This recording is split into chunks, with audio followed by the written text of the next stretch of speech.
I came to Paris for a month, reinvent myself. Sounds dramatic, but really all it is expanding what you believe is possible for yourself. And I've done this multiple times throughout my life. It pretty much started as a broke stoner, and now I have a company that does just under $40 million a year. I've had to do this every couple of years just to break the limitations that I have set for myself in my mind that I don't even know I'm setting. It's all subconscious. So I want to show you how I'm doing it this time around, bring you along, take you through Paris, flow, and hopefully this helps you reinvent yourself.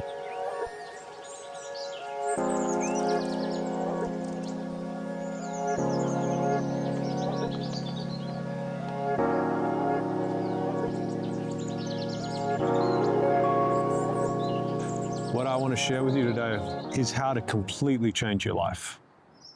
Regardless of where you're at, whether you're an entrepreneur or creator, or you've got something that you want to bring into the world, or you just don't feel like you're reaching your potential. And so today we're going to talk about how do you reinvent yourself so that you can behave in a way that will get you where you want to go in life.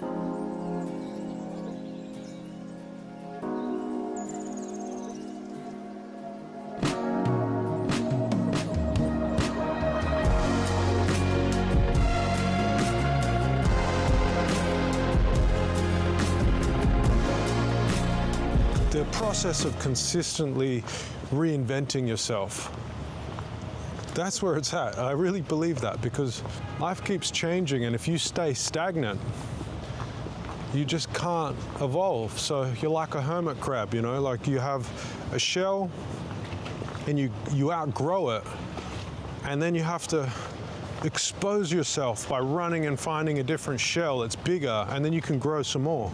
But if you stay in that little bitch-ass shell, you don't grow, and then you start to rot. Your potential starts to, you feel it fading away. You start to get agitated at yourself.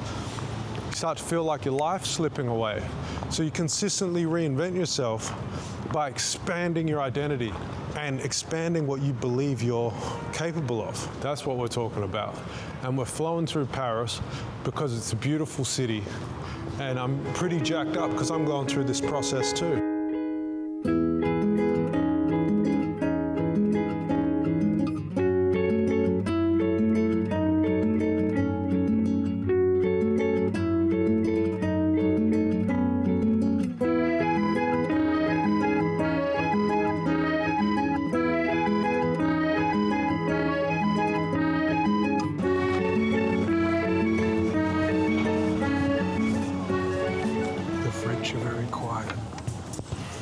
So we have to speak at a whisper. We start with this idea that if you want to reinvent yourself, you have to have an external goal. And that external goal is going to kind of pull you into the future, and it's going to expose the new version of yourself. But if you don't have an external goal, then there's nothing to map the reinvention to. And as a result, you just kind of go around in circles and you end up back in the same place where you started. So what you need is a big, lofty, but clear goal. So after you've defined your goal, you want to draw a line on a piece of paper, and the left side represents where you're at now, and the right side represents when you've achieved your goal. Then you want to ask yourself this question: who do you have to become in order to reach this goal? So if we compare these two people, the version of you now and the version of you who's accomplished the goal, what does the future version believe? What are their daily habits and what are their skills? And then you start to do the same for the version of you that exists today. So skills, behaviors, and beliefs. And what you'll find is that there's a gap. And this gap is the reason why you're not already in this position. Being aware of these two poles is crucial, because now you've got this goal, and this is going to be the gravitational pull that's going to pull you towards the future. But you need to be aware. You need to have clarified the skills, behaviors, and beliefs that the future version of you has, so that your brain has anchor points and can kind of course correct on its way.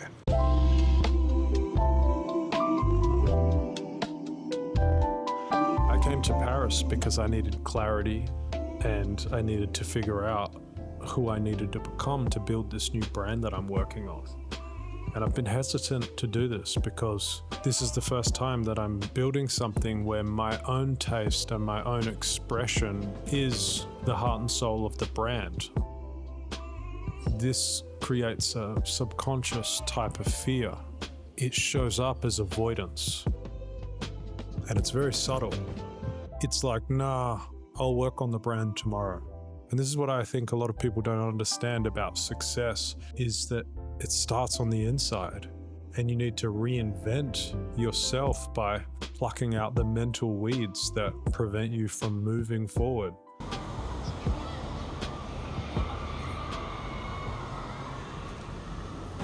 Well, it's time to get a little bit deeper, you know. We're about to talk about the stuff that nobody wants to deal with. It's either too abstract, so it hurts their brain, or they don't want to put in the work because it's too confronting.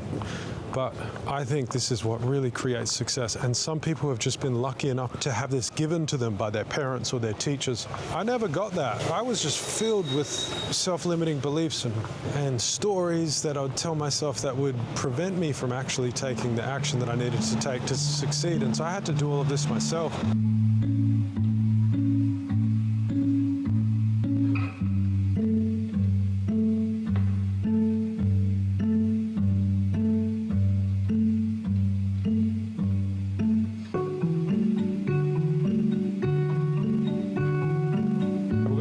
To identity expansion. However you're identifying yourself, conscious or subconscious, that is what's ruling what you believe you're capable of. If you believe you're only capable of this, then this is all you can achieve.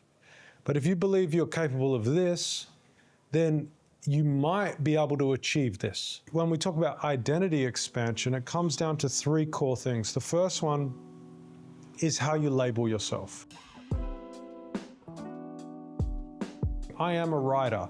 I'm not a writer. What you are or what you're not, they wreak havoc on your life if you don't check them. And this came to me through experience. I was afraid of the entrepreneur tag my whole life. I didn't even know it. I tracked it back later to being like some suburban upbringing thing where, like, if you were an entrepreneur, you were considered a money-hungry, greedy capitalist, and that was uncool. But for years, I didn't want to assume the label of entrepreneur because I was afraid of it, and I didn't even know I was afraid of it. And then I had a breakthrough, and I realized, man, I've been entrepreneuring for the last 4 or 5 years. I've already been doing $1 million a year. Why am I afraid of this label? As soon as it clicked for me, I'm an entrepreneur. There's no way around it. We went from 4 million to 12 million to 20 million to 35 million this year. Is it just because I said I'm an entrepreneur? No, it's because I was no longer afraid of it, so I could see opportunities in reality, and then I could act upon them without fear. And I could do it every day, as opposed to only when I felt juiced up. So you see, these labels, they're important. How you define yourself is important. And the next thing that we go into is stories.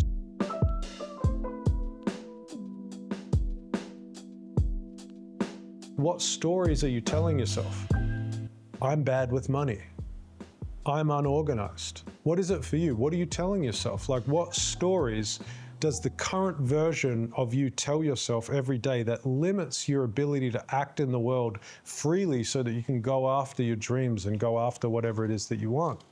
The third one is beliefs. Your beliefs control your reality. So if you think money is the root of all evil, if you believe money is bad, you're never going to act in a way that is going to attract it. Ask me how I know. This is coming from experience. I didn't want money. I thought money was bad. And then I was like, you know what? Let me just go in and redefine my definition of money and see what it actually is. And then as I went through it, I realized that it's just a tool of exchange. It is not greedy. It doesn't have any agenda. The people give it an agenda. And now I was free. Okay, money's a tool. If I get my hands on that tool, I can do good in the world. See how that belief system changes my view of money? Now I can go out and get it without feeling that sense of guilt and shame, which I had before. I would suggest that you ask yourself, what labels are you putting on yourself? What labels are you avoiding? What do you believe about yourself and about reality? And what stories are you telling yourself?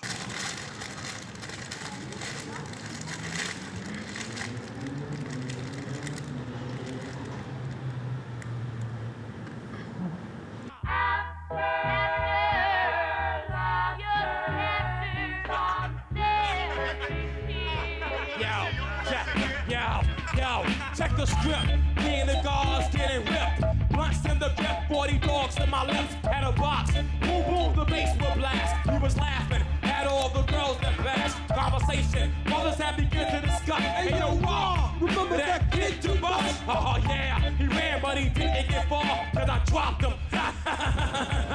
Okay, so if you want to reinvent yourself, we can't just sit around doing self-reflection. We need to act. And so everything we've covered in this video helps you take action. The goal, it gives you direction, clarity, purpose, and meaning.